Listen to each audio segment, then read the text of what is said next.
तू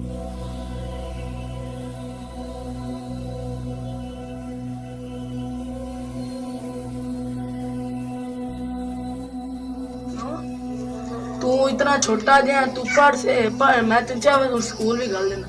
तू क्यों ये जो काम करते हो? तुम क्या है कि तुम अपने अब्बू की तो नुआंदा अभी ना पढ़ हैं?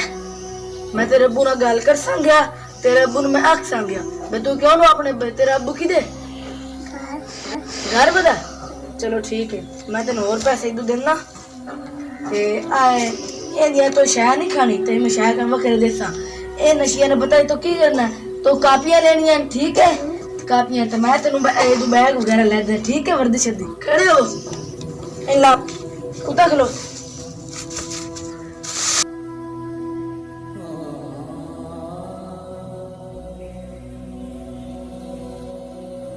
आ तेरा घर है, चल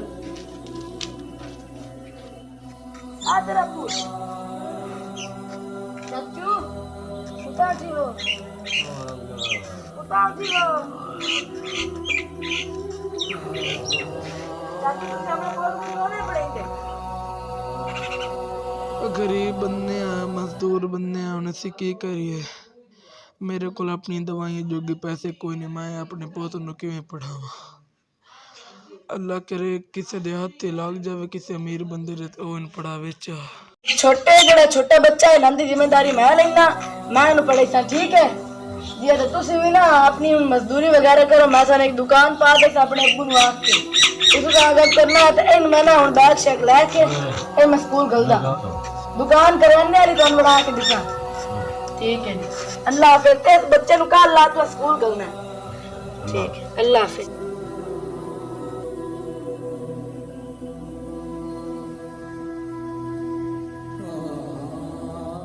मेरा भाई कदम सी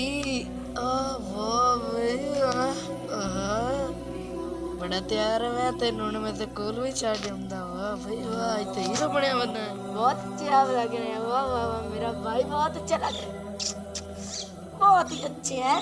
मैं आपको ना मैं आज आपको पैसे देता हूँ और आप स्कूल जाना, ठीक है? तो बच्चों को तंग मत करना, ठीक है?